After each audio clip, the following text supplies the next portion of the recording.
Well, welcome everyone. This is a live event. This is Why I Believe with My Road to Open Peace. We are your hosts, James and Jody Evanson, and we are so grateful for our special guest this evening, Thurl Big T Bailey, and we're so grateful that he has come to join us this evening. And as you know, this is live, and so if you have any questions that you'd like to ask Big T during this event, please just put them in the chat with us. Just introduce Big T again, from the youth world to the corporate world. Big T Bailey has inspired others to win whatever the odds or the disappointments. He helped lead the North Carolina State Wolfpack basketball team to a come-from-behind win in the 1983 National Championship. His outstanding leadership skills, the quality of his character, and his impressive basketball skills led him to being drafted 7th overall by the Utah Jazz in 1983. He played 16 years of professional basketball, with 12 of those years being in the National Basketball Association, with both the Utah Jazz and the Minnesota Timberwolves. And his talents are not just limited to the basketball court. He is a singer and a songwriter, and I think maybe he agreed to sing for us. No, he didn't. No. He has won awards for Best Contemporary Recording and Best New Artist in 2000. He has also starred in movies and television. He has received numerous recognition for his community service and his leadership. Thurl and his wife Cindy are the parents of 3 children and live here in Utah. All right, well, we'll start where we started before. Big T, could you just share with us a little bit about your growing up and how you got involved in the career of basketball? I grew up in Washington, D.C. I was born in D.C. and lived in Prince George's County, Maryland most of my life. My parents were sharecroppers from Raleigh, North Carolina, and when they were pregnant with me, and they were in the hot tobacco fields picking tobacco for the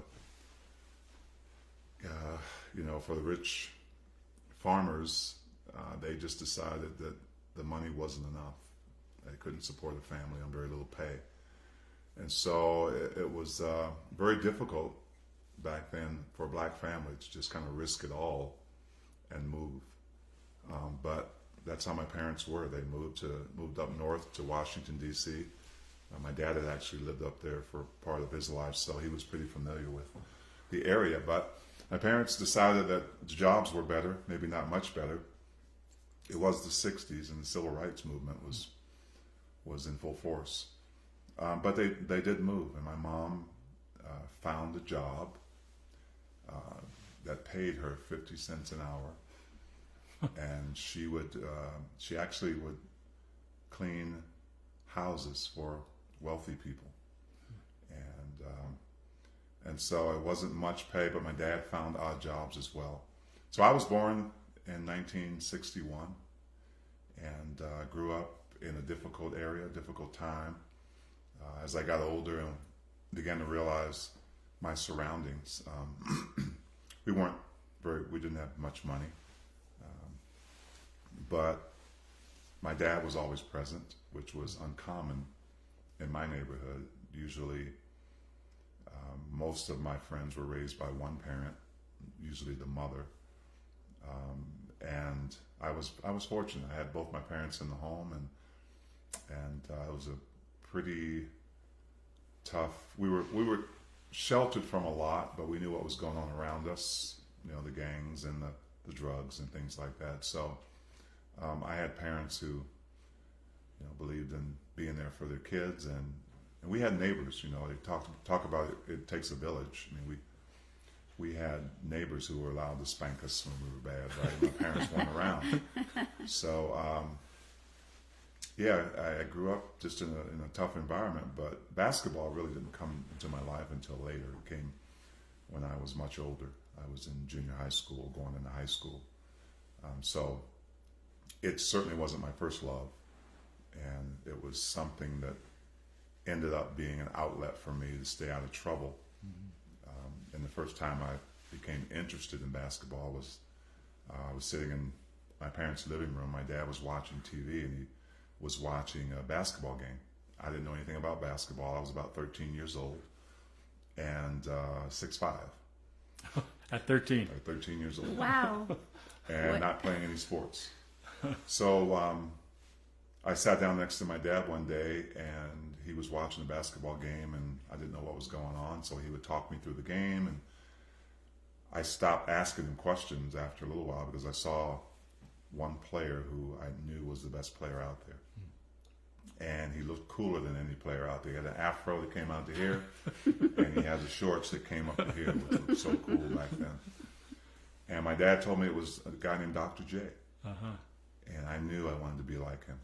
After I just watched him play, I didn't know exactly the ins and outs of the game, but I knew that when I watched him play, it did something to me. So that really inspired me to want to start to learn how to play basketball. I love it.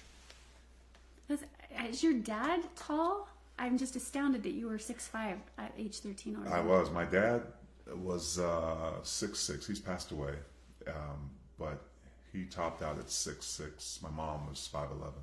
Oh, wow. And they ended up having 5 kids. I have an older brother, older sister, me, and then a younger brother, younger sister. And my 2 brothers, about 6'3" and 6'5". Both sisters about 5'11". And I got it all. So I topped out at 7 feet. So I was the fast grower of the family. So you're 6'5", 13-year-old. Did you just walk into the gym the next day or something and say, "Hey, I want to play"? Or No, I didn't. I didn't have a gym. I didn't have a basketball hoop. is that right? There was actually a basketball, couple of courts down the street from where I lived, but there was never any basketball played there because there were always drug deals going on. Yeah. And my parents wouldn't allow us to go down and shoot because, the obvious reasons. So my dad, being a carpenter, he was a very good bricklayer. He found a garbage can and had a saw, and he cut the top off about that thick, nailed it to the house. And he went somewhere and found an old, almost flat basketball. And he was excited when I came to him and said, "Dad, I want to learn how to play." And my only goal was I wanted to be Dr. J. I didn't tell him that, but I knew if I was going to be Dr. J, I had to try to emulate him. I had to learn how to play a little bit and imitate him, grow my afro out. So my dad made a makeshift hoop. He brought me outside one morning and said, "If you want this hoop, you got to help." So we pulled up weeds that day, and he had some sand he threw down, and again he nailed that hoop to the house, and that was my first basketball hoop. Tell us about a transition into a gym. Obviously, you got into a gym eventually. Eventually, I did. Well, my dad built this booklet for me, and it was all things Dr. J, because he knew that I was just enamored with Dr. J, and I always hoped as a kid that one day I would get a chance to meet him, and if I did, what would he be like? So I tried to read as much as I could. So my dad would clip out newspaper clippings, magazine clippings, anything with Dr. J, and he'd build this book. So I kind of learned about his journey almost, and I learned that he played organized basketball. So being in junior high school, we had basketball tryouts, and I had never really played. My dad taught me a few things before school started, but I got in the gym, and I remember there were about 50 or 60 kids trying. That was my first time I'd ever tried out for a team, an organized team. I didn't really know the rules all that well, and so the coach lines us all up, and I thought my chances were pretty good because the other 49, 50 kids in the gym didn't come past my waist. They were all smaller than me. So I figured I knew enough about basketball to know that the rim was 10 feet from the floor, and that I was closer to the rim than any of these other kids. So my chances of making the team would be pretty good. Well, I came back to school the next day, and my name wasn't on the cut sheet. So I didn't make the team at 6'5" in the 7th grade. And it was devastating. It was really the first time I had felt the pain of what failure felt like. because I was doing other things. I was playing musical instruments. I was in the chorus. I was in clubs in school. And I was succeeding in those things. And all of a sudden, I get cut from the team, and it just rocked my world. Like the bottom fell out. So I was devastated that I didn't make the team. Well, I wasn't very good. But at that time, you know, when you're young, it's like you're on this roll. You know you're tall enough. So I went back to my yard. And I started working on things that my dad taught me. And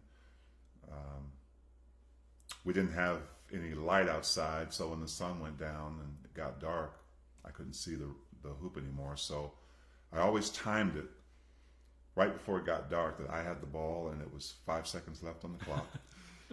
And my team was down by a point. And of course, I wasn't me. I was always Dr. J. So that's kind of how I tried to hone in on some of my skills. My dad would help me every now and then. So I went back my 8th grade year. I was 6'7". And they better have taken you this year. Well, I went to try out, and the coach, the same coach that cut me the year before, was there, and I thought I was a little bit better. And I had grown a couple inches, obviously, which could help in basketball. But the next day I came back, and my name wasn't there. So at 6'7", I was cut again from the team. And I was, you know, I was hurt. Failure always hurts, right? I mean, I was hurt again because I was raised to be an achiever. I mean, my parents were adamant about their kids not being average. We couldn't come home with C's, C grades or below. My mom would always say, I don't ever want to see a C on your report card because what's the C? A C is average. And she says, I don't raise average kids. And they were very adamant because they were in a fight of their own, in a way. It was the civil rights movement, and you know, blacks were taking a back seat, literally, on buses, and you know, the fight for equality was real, and we were young, so my parents were amazing at educating us on what was going on around us, even though sometimes we weren't directly involved. But sometimes we were. I mean, if you ever saw the movie Remember the Titans, that was just like our high schools. Matter of fact, it was in the same area, right?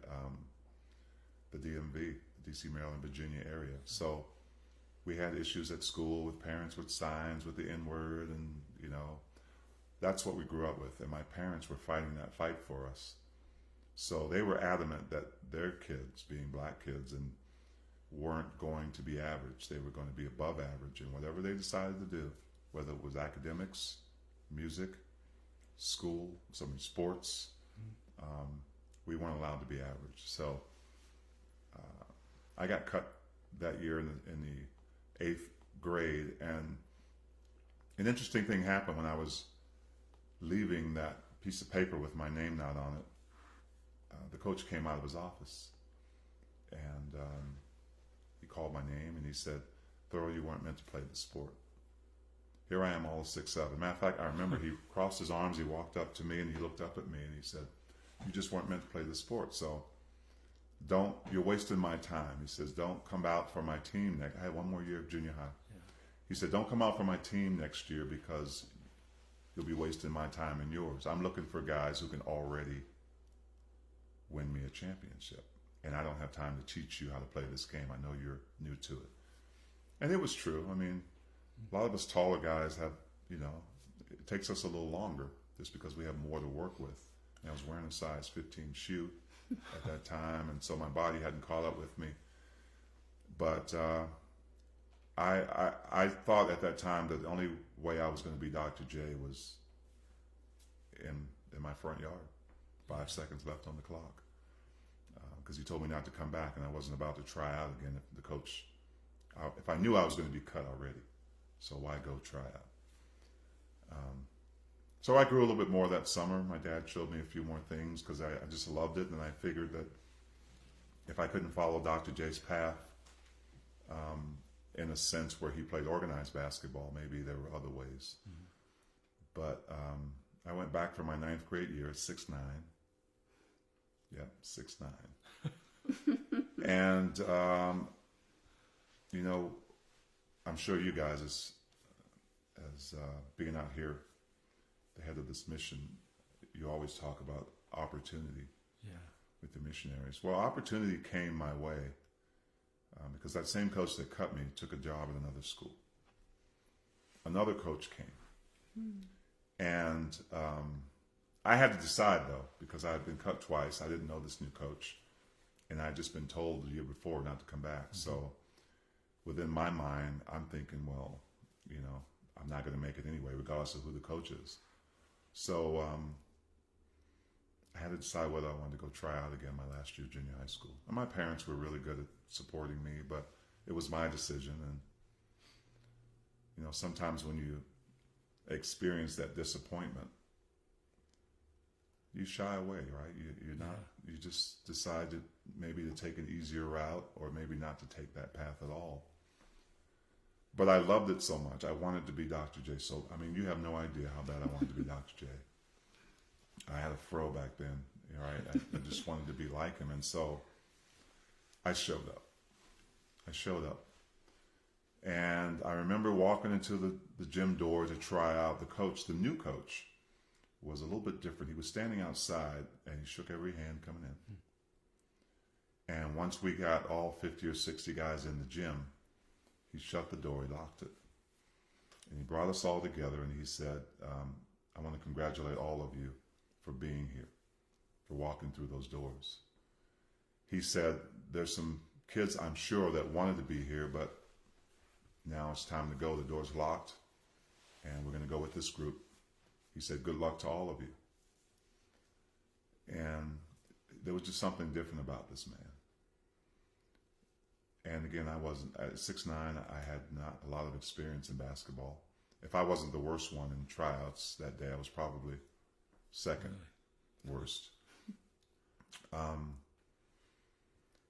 But I always know this. My parents kind of taught us to be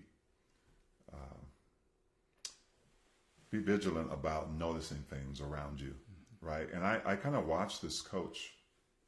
He had assistants, but I felt like he went around to every single kid in that practice and either coached them up or said something to them or corrected them or gave them a compliment. I think every kid in there thought they had a shot.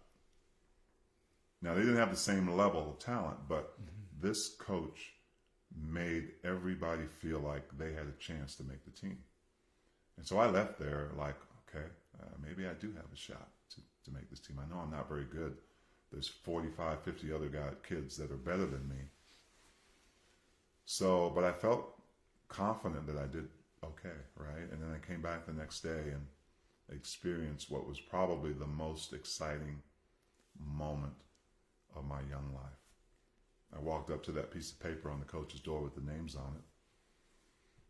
And there was my name. My name was sitting on it. Matter of fact, I was so excited because my name was the first one on the list, and I knew he thought of me first.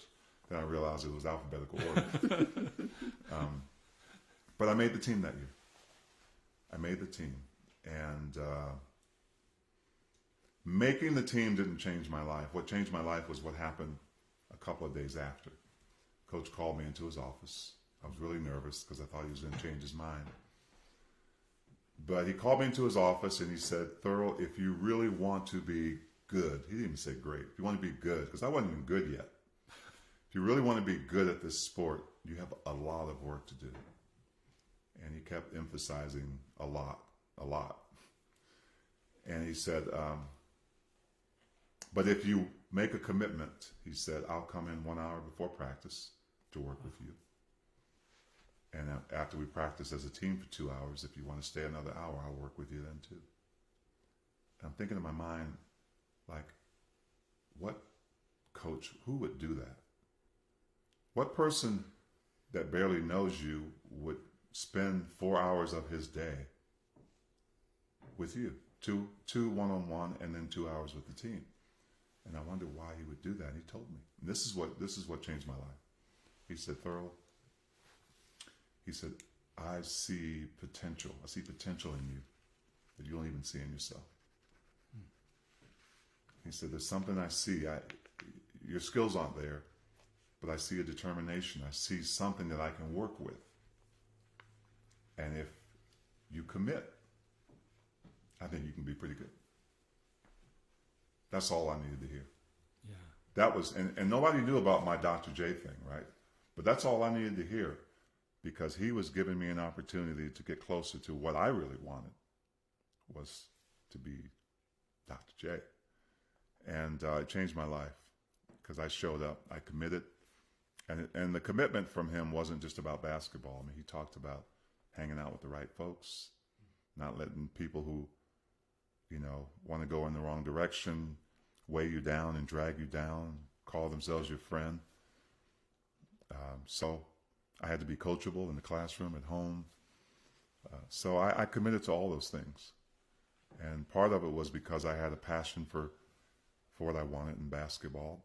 But the other part was that it was my upbringing, my family. My mom and dad had this drive because they had to have it for the family to survive.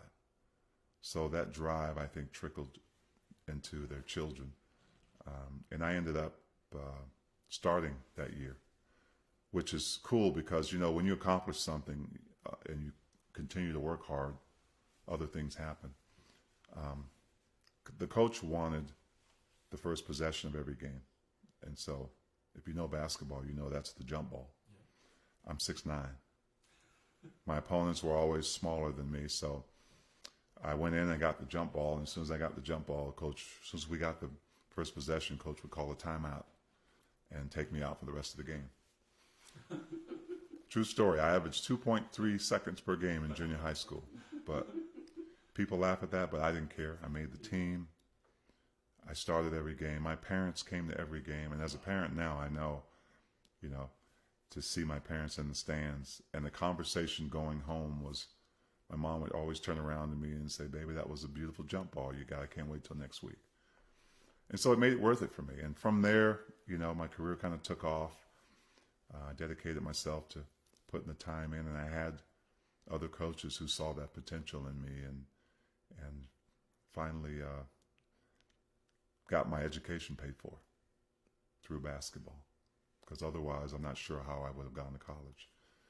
And then on from there to the Utah Jazz. You know, I thank you for sharing that. I think that lots of people think that you just are born with talent like that. Yeah. And it's just really nice to hear your story about how you had to work for it. Well, the full circle moment, if I may, was one of my first games with the Utah Jazz. Coach Frank Layden's coaching the team. I'm a rookie. I'm a first-year player. I'm nervous. He calls me out into the game, and that night we're playing the Philadelphia 76ers. And before the game starts, again, one of the players on the other team taps me on my shoulder, and he puts his hand out, and he says, "Thurl, welcome to the NBA. Congratulations on a great college season." And it was Dr. J. It was the great Dr. J, the guy who started the passion for me. So that was a full circle moment for me. Guy who started it, and now I get a chance to be on the court. I knew I couldn't be him, but I got real close to him because I had to guard him that night. How'd you do against him? You know, I probably played as good as I had played in a long time. I knew if I could hold Dr. J under his average, they'd be writing about me in the paper. He scored 47 points on me. But I didn't let him get 50. True story. Well, that is incredible. Well, tell us a little bit about your family. My family, wow. Well, I have a total of 6 kids. I have 3 from a prior marriage relationship, and I have, with my current wife, Cindy, we have 3 kids that we've raised here in Utah. My other kids live back east, and they're all grown up and we're actually empty nesters now. My youngest just turned 20, Bryson, is on his mission in New York mission, and is due home in June. His older brother, who's the second oldest, is playing professional basketball in Hungary. And then my oldest, which is my daughter, Brielle, is in the tech world here. She's a VP at a tech company called Pura. and she's thriving. She's thriving. She's the oldest. And my wife, Cindy, was born right here in Utah and raised in Richfield, Utah. So everywhere I go, when I say Richfield, wherever I am, there's somebody always from there or knows where that is. I don't know why. Even when I go overseas, they're like, how do you know where Richfield is? It's not that big. But that's where she was raised. She was raised on a farm with cattle and horses, and work to do early in the morning, learn the meaning of hard work, and instill that into our kids. And even instill a lot of that in me, a city boy. But yeah, that's my family, and I've been in Utah now as a player, and lived here for almost 30 years, maybe over 30. Never thought that would happen if you'd asked me years ago coming out of D.C., but I'm glad Utah's my home. So can I ask you, were you brought up with faith in Christ? Was your family religious? Great question. I was brought up in a faith-based household. My parents didn't go to church religiously, but they always sent us as kids to Sunday school. I was born and raised Baptist. My parents were Southern Baptists. So interestingly enough, I remember the days when we would go to North Carolina after we had moved to Washington, D.C. And it was still like late 60s, early 70s. And we would go to try different Baptist churches. And I remember one church we stopped at. It was a beautiful church, but they wouldn't let us in. They were Baptists, but they were all white, right? And they wouldn't let a black family in to worship. But that's the way the South was. You cross the Mason-Dixon line. And so we would, find places to worship, and we'd always go to Sunday school. And I was, interestingly enough, especially when we were back at home, I loved Sunday school. Loved it. I wanted to know more about this man they called Jesus. So my parents were really good at helping their kids build a pretty good foundation religiously, right? And I always had questions. Even when my parents would go to church, they took us, and the preacher always had a strong sermon, and the music was just on point. The choir was just amazing. And then I would look up in the front row, and I'd see older people in the front row, and there were times throughout the service that they would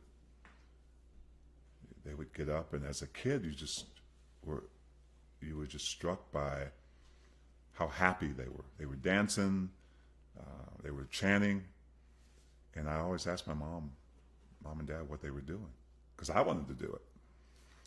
And they would just tell us that, they're experiencing the Holy Ghost right now. So that's how I learned about the Holy Ghost, and I learned really about religion and about Jesus Christ, especially in Sunday school, because we had to do our homework, we had to come back, and my hand was always the first one up. And so, yeah, I was raised on a great Baptist upbringing, strong Baptist upbringing, and all the while my parents were, battling the kind of the racial issues, but I think religion kept my family together. That's wonderful. How share your experience with religion of faith versus career. I'm sure they can grow together, but career as in professional career? Yeah, with professional sports. Yeah. Versus faith. It's interesting because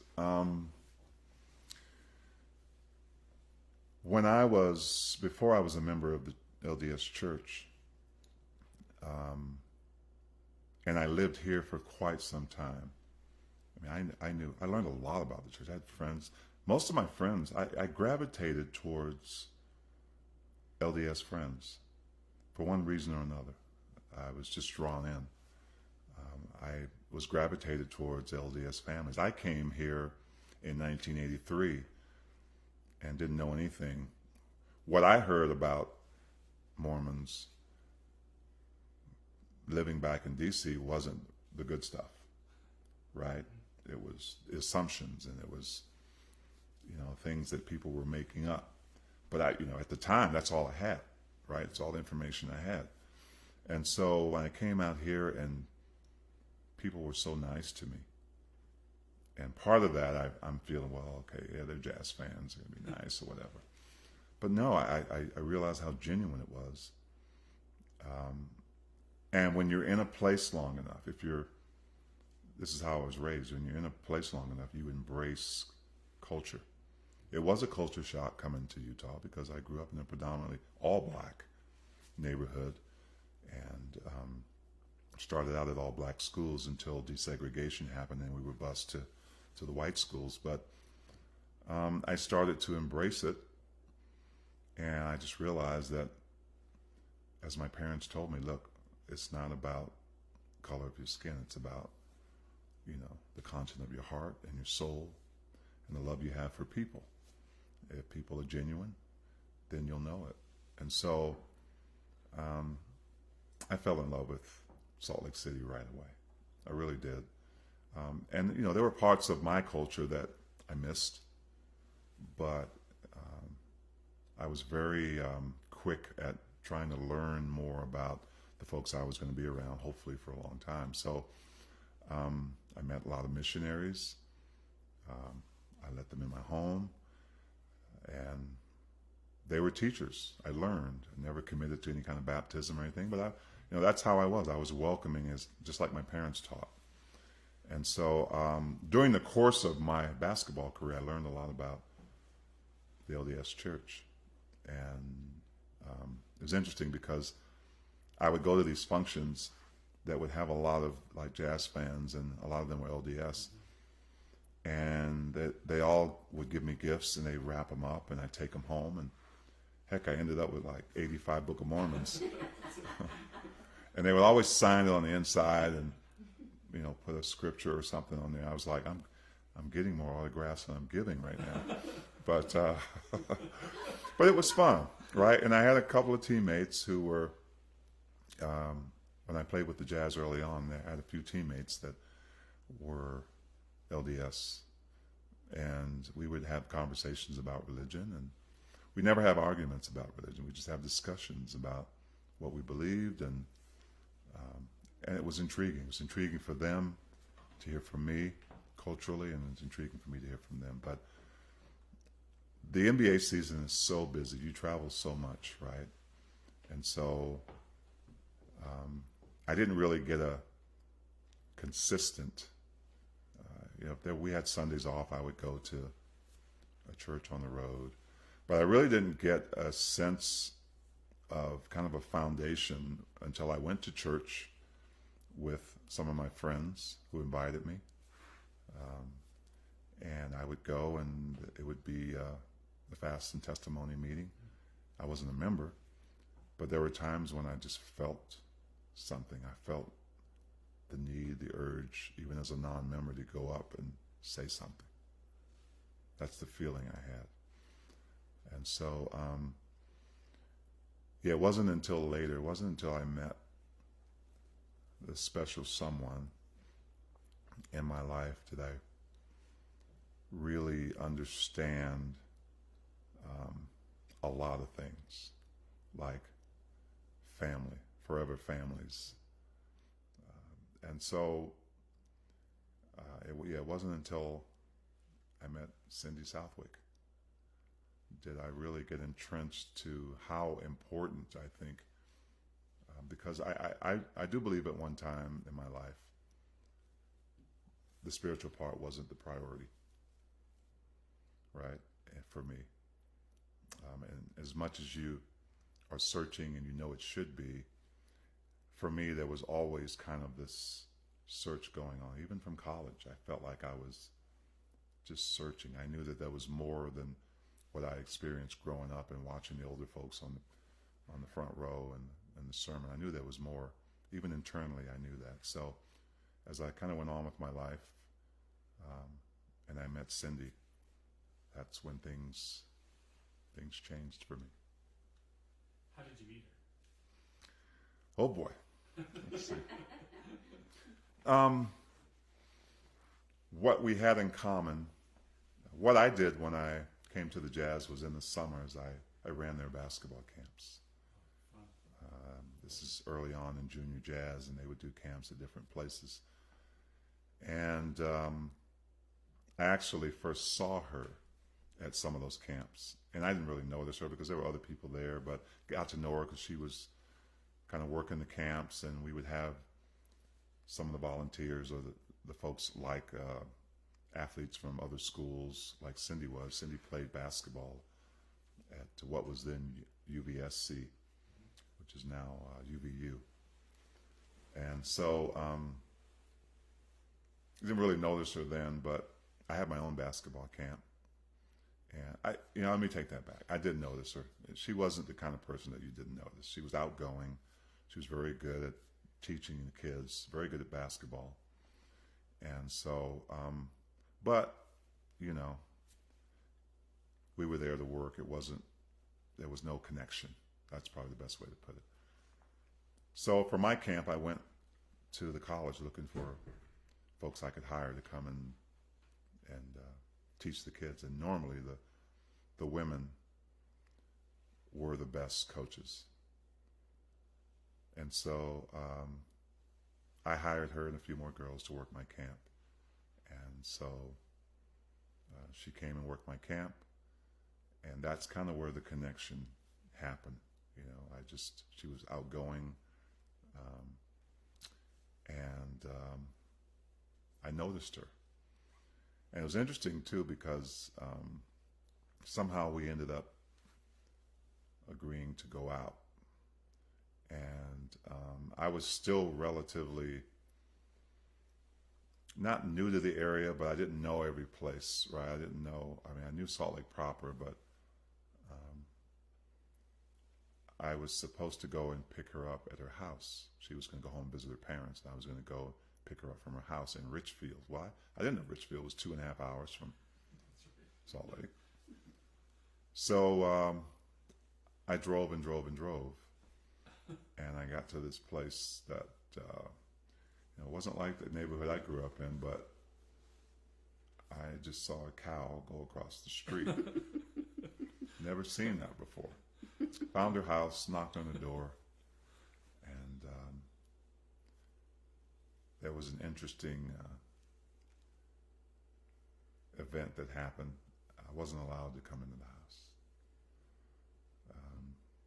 I guess my mother and father, my future would be my future. Her mom and dad knew I was coming, and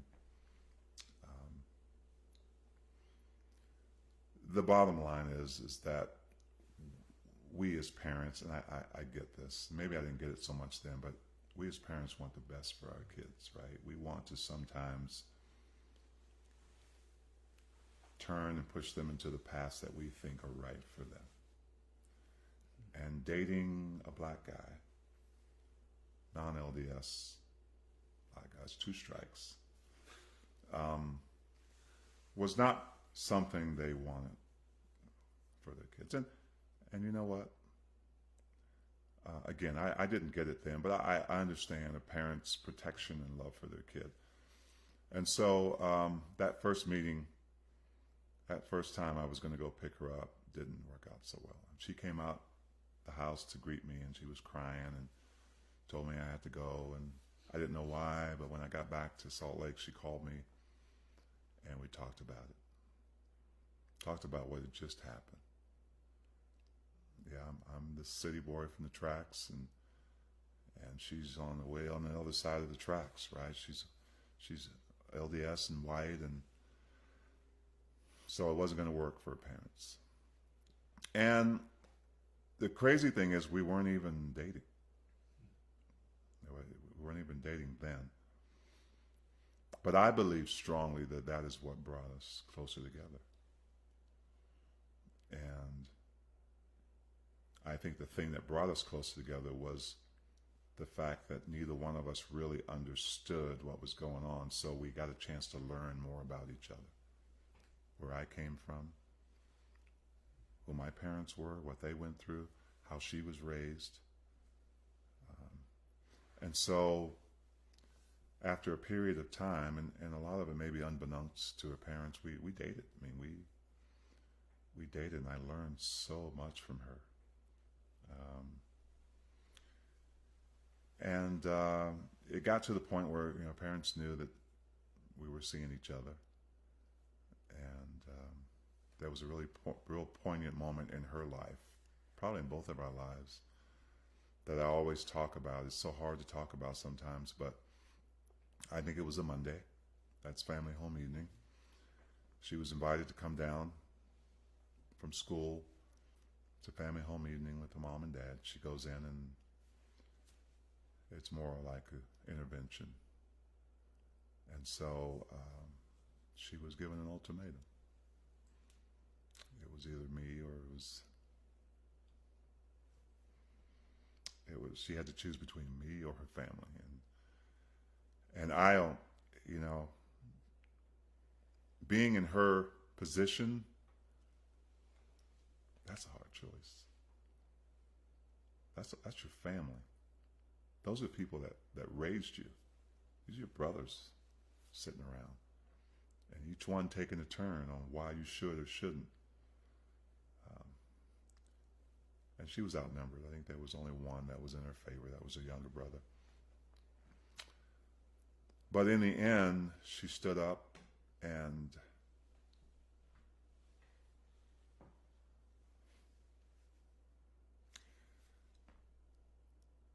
she said, I choose him. She said, I choose him. And that would change the course of a lot of lives. Not just hers, not just mine. Her parents, her family as well, my family as well. And it took a lot of courage to do that. It took a lot of courage. I'm not sure how most people in her position would have handled that situation. I'm kind of sure. But that's the strength of Cindy. That's how she was raised.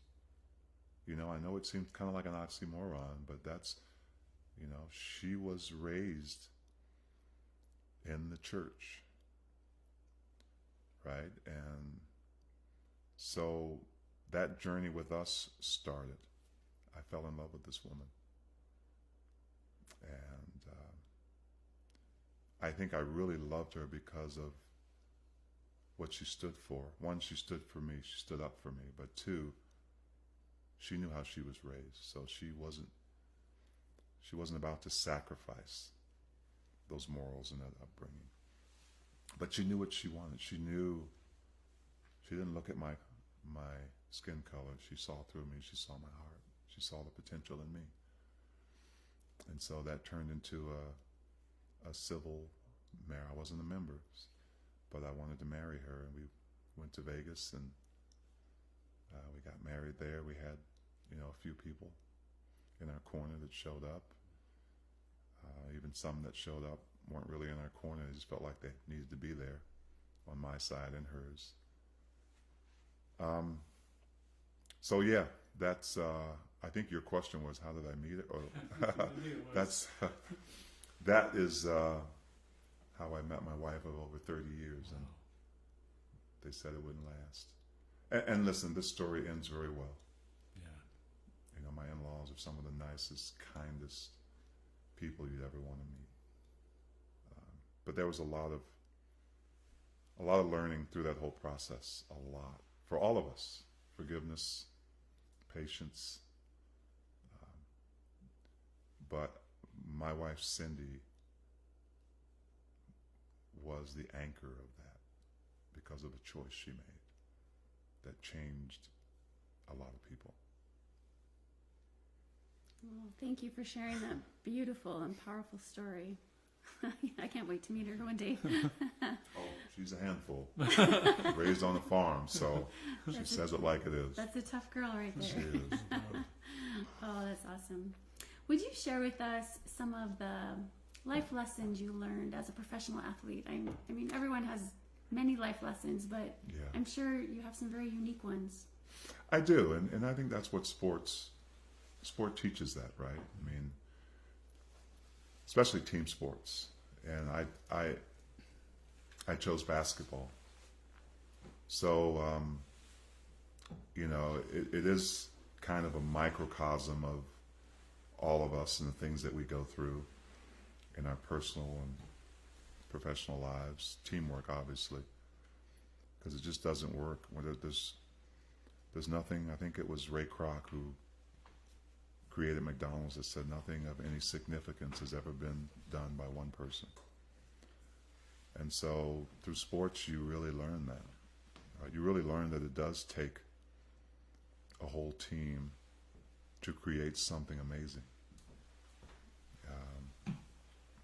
And I learned that through basketball, going through high school, when the coaches worked with me, and in college, I had a college coach. He was one of the most amazing men to ever live. His name was Jim Balvano. And he took a group of no-names, really, to prominence. And one of his first speeches when he introduced himself to us, he says, I know I'm going to win a national championship. I know. I thought it was kind of selfish for him to say that his first time out. He said, guys, I know I'm going to win one. I've dreamt about it. I've seen it. I know what's going to happen. I hope this is the team that gets us there. And we thought he was nuts at first, but he'd do crazy things like bringing a ladder to practice, and we put the ladder under the rim, and he had this pair of gold scissors, and he had each one of us go cut the net down, and he'd go up last and put it around his neck, and he'd make us pick him up and carry him around the gym like we had won the national championship. He said, guys, we're going to do this once a month. Because I want you to know, remember what the ultimate goal is. The ultimate goal is to cut those nets down. So I want you to practice. We're going to practice what that would be like. And it was the most awkward thing we'd ever had to do the first 3 or 4 times. But then we started to get into it because we realized he was trying to teach us how to get out of our comfort zone. But he was also trying to teach us how to celebrate, right? What would we do if we won it? What would be your first action, your first motion? The ultimate award in basketball is not really the trophy. It's the celebration. It's the cutting down the nets. So in 1983, North Carolina State ends up an unlikely team in the national championship game against a great Houston team. And we won that game. And we celebrated just like we did when we practiced. So the things that he taught us, things I learned, were what is the ultimate goal? Keeping the ultimate goal in mind. And I've used that throughout the course of my life. I've used it spiritually. What is the ultimate goal? Where is it you really want to go? And what are the things that you need to do to get there? Can't do it by yourself. Right? Got to study the game. You got to have a great culture amongst each other. You've got to understand what your mission is, right? And so he helped instill that in us. And I think the biggest reward was how most of us carried that beyond basketball when we were done. Yeah, we won the championship. That trophy, that title will always be there. But how are you going to carry all those things like teamwork and great culture and unselfishness, right? And failure, because that is probably one of the most important ones, right? Because if you don't fail, you don't learn, right? If you're not experiencing rejection and getting back up, knowing that you're going to experience it again, you're not trying. And so those things he taught us that I'm sure you guys, right? You're coaches. Yeah, right? So you got a team, and so you understand it perfectly. And so those are the things that sport teaches you, and most importantly, how you carry those things over into your life, into your personal life, raising your kids. Thank you. Thank you. Well, we have to ask the other question. The other question is, how did you get involved in singing and songwriting and all that? Music was my first love, Okay. first and ever love. I would wake up to music. That was my alarm clock in the morning. And I'd get up and go in the living room. My parents would be dancing. They'd be dancing to the likes of Sam Cooke, Nat King Cole, and Frank Sinatra. That's where it was first ingrained in me, because it made a connection for me. That connection was wake up, music, parents dancing to music, and to me that meant they loved each other. And so that's how I got started in the music. I just loved what I interpreted music as, and how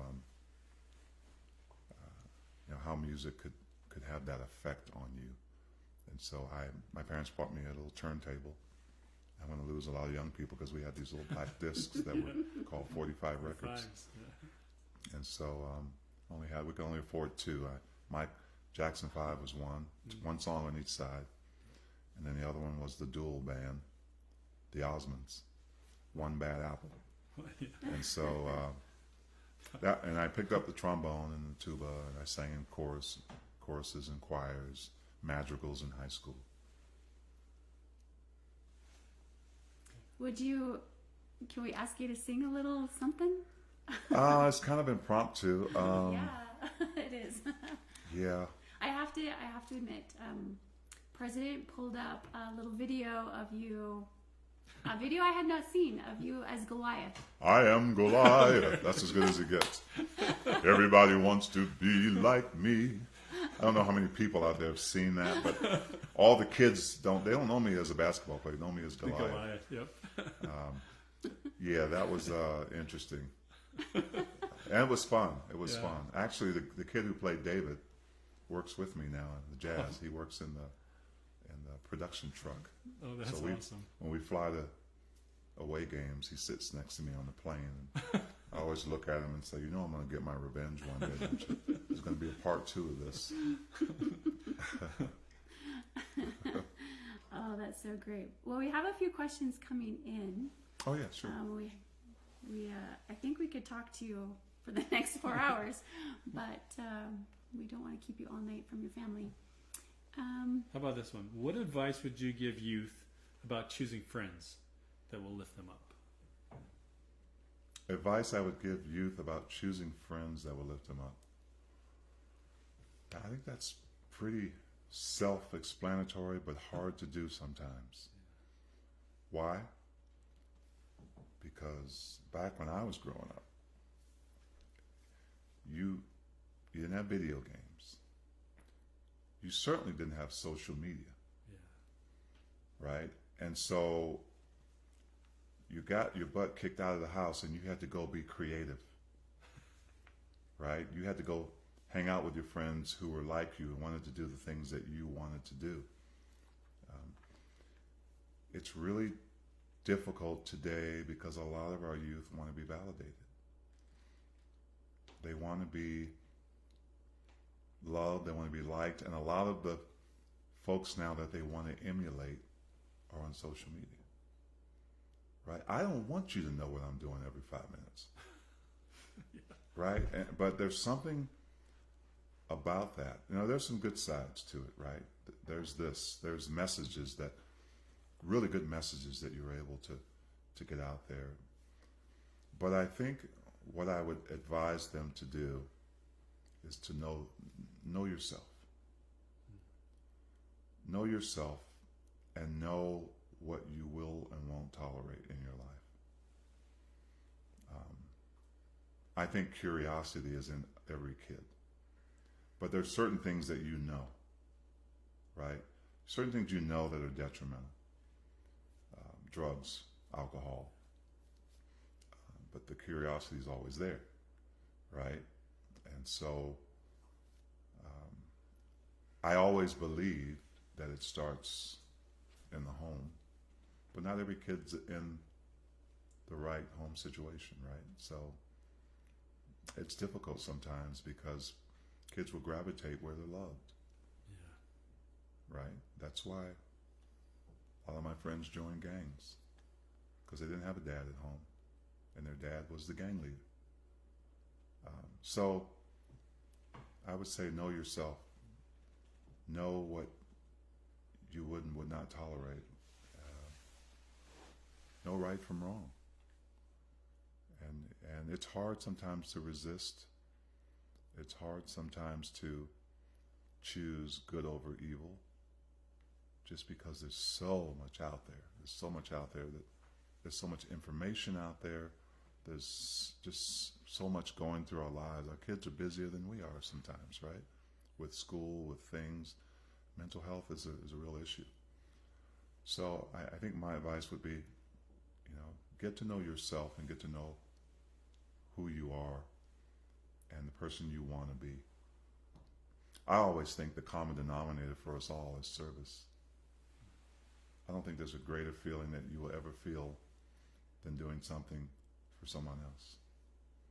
As the championship was great, that doesn't compare to the feeling I get when I can help someone else. Nobody has to know about it, but I just feel good because it doesn't have to be money. It could be time. And Lord knows, none of us have much of that. But if someone needs my time, I feel like if I can, I'll be there for them. If there are kids out there who want to emulate me like I emulated Dr. J, that's what I want to exude, right? That's the image I want. And so that's a long answer, but I think knowing who you are, knowing yourself, knowing what you stand for and what you believe in is paramount. That's perfect. Thank you. Well, thank you so much for spending this time with us on what I believe. Can we just ask you to spend one more minute just sharing with us why you believe? Why I believe. I love that question because it means a lot to me. My belief in myself, my belief in other people, my belief in God, my belief in Jesus Christ. And through my experience, through my journey, that's the word I love, I have experienced people who have not given up on me.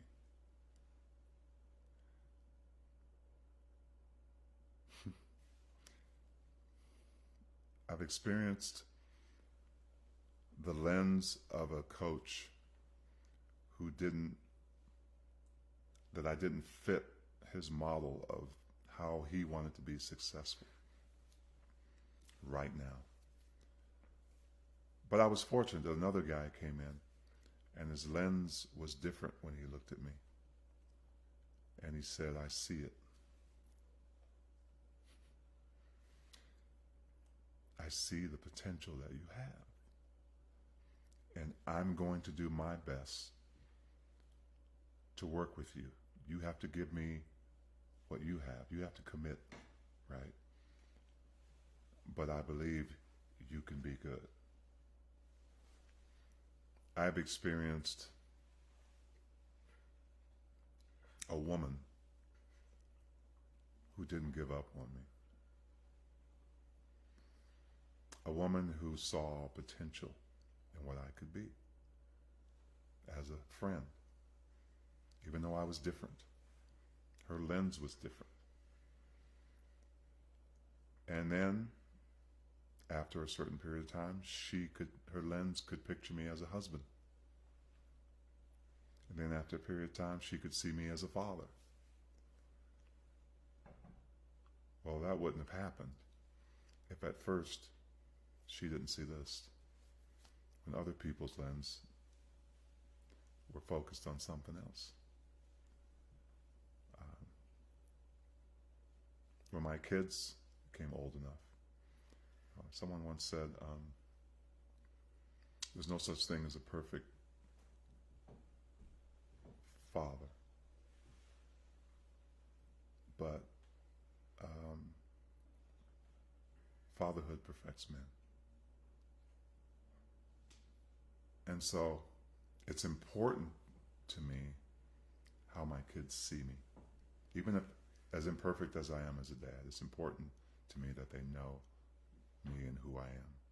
If I make wrong choices, they know that, that's not my dad.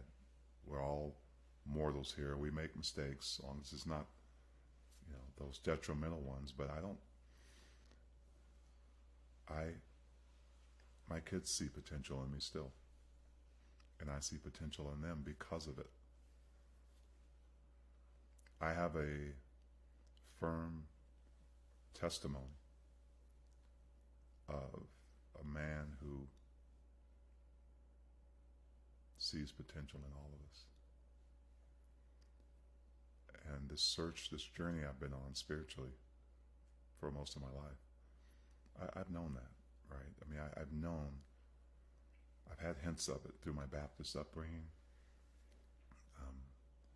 through my curiosity of other faiths, through my friends who have something that I'm drawn to, that I want to know more about.